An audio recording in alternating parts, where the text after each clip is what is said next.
Hello and welcome back. This is video number 4, using the sidebar. The sidebar for the Gutenberg editor is located to the right. So we're going to discuss the different features and what's available to you. Okay, so the sidebar is to the right, and as I briefly mentioned in the previous videos, that upon editing certain blocks, you will see that the right-hand sidebar will change.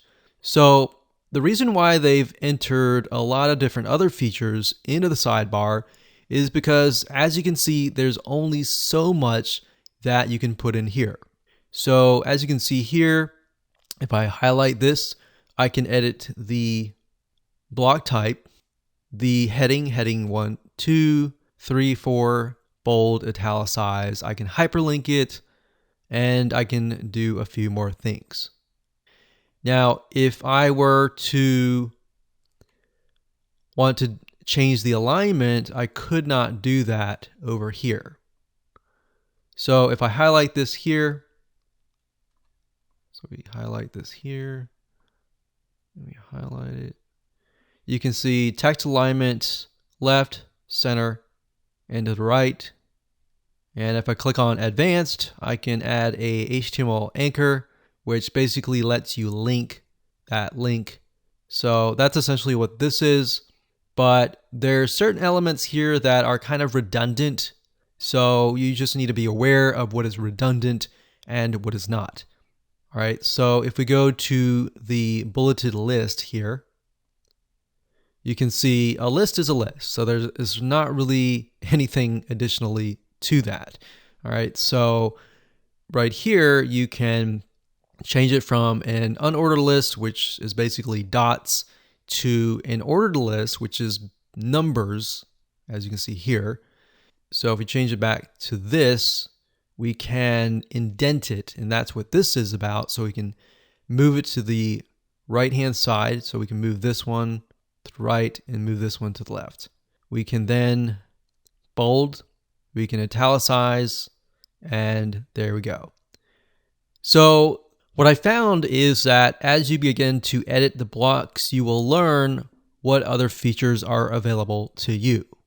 Now that's in terms of blocks. If we go over here, there's blocks and there's document. Document controls the whole page or the whole post.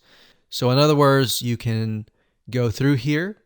You can see that this post is public, meaning everybody else can see this. So if I wanted to change this, I could to private so that everybody cannot see this. Post format, we have standard, we have different post formats for different media types. You can say stick to the top of the blog, so you can move this to the top of the blog. You can click pending review if it's pending. So if you are, say, a writer or you have a writer on your team, you could give them access to the site and you could have them click pending review, and then you come in and you review it, and if it's good to go, then you post it and publish it to public. Permalinks is basically the URL. So if you click here, you're going to see the domain name with the name of the page. So like I talked about earlier, if you name the page title a certain name, that will be yourdomain.com/the title name. All right, that's basically what the permalink is. Now, this enables you to change that if you choose to do so. But just bear in mind that if you're editing on a live site and you change the permalink and that post or page has been there for maybe weeks or even months, then by changing it, you could potentially lose the traffic that is coming from maybe Google to that page. So you would need to use like a WordPress plugin like Yoast SEO to change that.